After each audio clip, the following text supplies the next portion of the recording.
In an era where attention is currency, Nine Vicious has capitalized on it like no other artist in the underground. With the antics he does, Nine always finds himself as a trending topic. Today I'm gonna break down how Nine Vicious keeps himself as the center of the conversation. And hey bruh, make sure you hit that goddamn subscribe button. Spider, spider, spider, please dismiss these writers.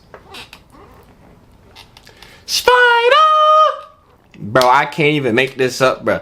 As I'm making this video, Nine is literally trending on social media for some shit he just did. You can't make it up! Like, it's a skill at this point. He knows what he's doing. He's calculated with this shit. He's smart as hell with this shit. But basically, bro, if y'all ain't heard about the Arizona show, apparently the venue had messed up his sound. He didn't like it or something. And so he was telling his fans, hey, we about to break this shit. We about to destroy this shit. We about to riot. This venue playing with me. So you know what we gonna do? We finna break this shit. Fuck this venue. Call the cops, bitch. I don't give a fuck. Yeah, what's up, what's up? And he was grabbing venue workers' headphones, throwing them, smashing them on the ground. He was really wilding. He was wilding. And then, you know, of course, he got removed from the stage, I think about 10 minutes in.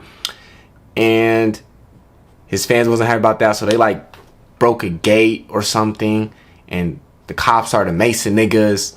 And I'm pretty sure Nine got arrested too. I imagine he would, because I'm pretty sure that's inciting a riot. But yeah, that's just insane. And nigga made the news and everything. Rap artist Nine Vicious, who has more than 1.3 million monthly listeners on Spotify, was performing here Tuesday night to a crowd of roughly 1,500 people. But like, dude, he always finds himself as the center of the conversation. And you know what's crazy? I thought about this the other day. Nine has never done an interview. Unlike these other underground rappers. These niggas they be giving out interviews. Nine has not done an interview. Nine ain't did no genius lyric breakdown. He ain't did nothing like that. You know why? Because he naturally is always putting himself as the center of the conversation. By the shit he does, by the antics he is doing, he puts himself as the center of the conversation. So he doesn't need an interview. He doesn't need to do this other shit. He's just gonna move how he moves, and he's gonna put himself out there that way. All right, hold on. That's cap. There actually is two-ish. I'm gonna say two-ish interviews out, but they're not like really long or anything. But you know what I'm saying? He ain't never had a moment where he just sat down and talked to a nigga one-on-one with the camera. And you look at the other underground niggas, they be having those. But also, him not doing that adds level of mystique, mysterious to him, and it keeps you as the audience intrigued. And then even before this Arizona incident, Nine was literally being talked about for the whole YSL and OA beef, right? Because you know that shit always on and off, hot and cold. One moment, Thug is repping a Nine Vicious profile picture on Instagram. Then the next, Nine is saying, fuck YSL and shit. But basically, what had happened was, at one of his shows, Nine was egging on the audience to say, fuck YSL. Louder. Louder. Louder. Okay, playing. And then at one of his previous shows, when Nine was in Atlanta, Nine was saying some shit about Atlanta. And Teezus didn't like that. So at one of Teezus' show, Teezus said Nine is banned from Atlanta, this and that. Y'all need to cut him. I'm disappointed in y'all for letting that piss talk about us. So I'm gonna say it now, that piss is bad for him. And boy, I can't come back to Atlanta, man. It's over with. You'll get whooped if you like him. Oh, no way. It's OAYSL, man. OAYSL doing on me. And then at one of the next Nine Vicious shows, the audience was trying to say fuck YSL. Nine wasn't going for it. He was like, no, I love everybody. They signed me, you know what I'm saying? This and that. No. Shout out YSL. I love everybody. So after that, Teezus responds, says something on Twitter, and then a Nine's fans blitz Teezus, and he ends up deleting the tweet. But with Nine always beefing with niggas, it sort of ostracizes his fan base, isolates them from the rest of the underground. Because he's got beef with Che. He doesn't like Osama's son. He doesn't like Owe. He doesn't like YSL. He doesn't like all these guys, right? So the effing fan base is sort of by themselves. So by Nine moving how he moves, it makes his fan base go harder for him. It makes his core fan base stronger. You know what I'm saying? And so like they really on some cult following shit. They really don't play about this nigga. So that's why they gonna goddamn riot at the Arizona show. That's why when Tease made that tweet, they blitzed his ass. And I'm pretty sure they might have ratio buddy because it was a lot of comments. I think it had more comments than likes. Tease deleted the tweet, bro. Like they really go hard for this nigga. And I've had IRL interaction with these niggas. I went to the concert in the O. Like they don't play about him.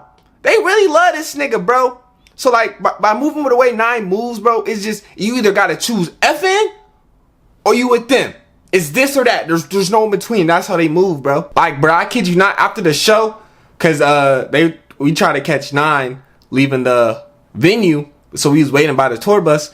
One of the niggas had a camera. He tried to get me to say fuck Che on camera. I had to vehemently decline. I don't do that shit. Hey, Che, I'm rocking with you. You one of my guys, bruh. And even in terms of beef, I feel like 9 is always trolling niggas as well, because even with the whole YSL shit, like when he was saying, don't say fuck YSL guys, he was laughing and shit. And then, you know, one moment he's beefing with someone, next he's on Instagram talking about, I love everybody. I love this and that. You know what I'm saying? Like, he's just such a hot and cold guy. You never know. I feel like he's just a very unserious person, just always trolling niggas. And he knows what he's doing by doing that. And then the whole Israel flag shit and Star of David thing, those are other antics he has done to just stay as a topic of conversation. I'm not commending him for this particularly. I'm actually I condemned him when this was happening, but those are other things he has done just to stay at the topic of conversation. And of course, at this point in time, there's just so much more shit that has happened with 9 that's just made him such a controversial figure. I look back to the Tumblr music era when the whole underage girl shit happened. Like niggas thought his career was chopped. They thought he wasn't gonna beat that shit. And at that point in time, a lot of people still thought 9 was ass, so they wasn't giving him any grace with that at all. But he made it out of that, and I feel like now, the point in time we're in, a lot of people can recognize that 9 is actually good with this music shit. He's actually one of the best underground. He's nice, you know what I'm saying? Like a lot of people have come to that conclusion. But it's like, damn, do you still have to do all this extra shit when your music is already so nice? And I've even met people, I've talked to some people, they're like, dude, I think 9 is nice. I think he's talented. I just can't rock with what he does off the court. And I just don't understand why he does it, because his music is nice and it just feels so unneeded. And I feel like it's distracting from the way how good his music is. And I do understand that viewpoint. And with the way 9 moves, burning bridges, ostracizing himself, isolating himself from all these other people, it's like, damn, is all this shit gonna one day bite him in the ass? Is this going to backfire on 9's career? I feel like that is a question that some people do ask, and some people do think it will. But so far, it hasn't. I mean, literally today, Drake gave him a co-sign on Instagram, used one of his niche underground songs. I ain't never even heard that song. It's called Ottawa. I ain't never even heard that song. I'm not gonna lie. And I'm tapped in with 9, nigga. I don't recall that song. So Drake went deep in the vault for that one. You see what I'm saying? And that's not the first Drake co-sign. This is the second one. 9's on the Kanye album. See what I'm saying? What else? Doug gave him the co-sign. He was signed to YSL and shit. He does have that Doug co-sign now. Is it still like, damn, I still like this nigga? Probably not. But he did have the Thug co-sign. So like all these big guys recognize how nice 9 is. So, and he is nice. That's the thing. It's not like he's just gimmicking, he's just beefing, he's just trolling. Like this nigga is actually nice with this shit. He's one of the best in the scene.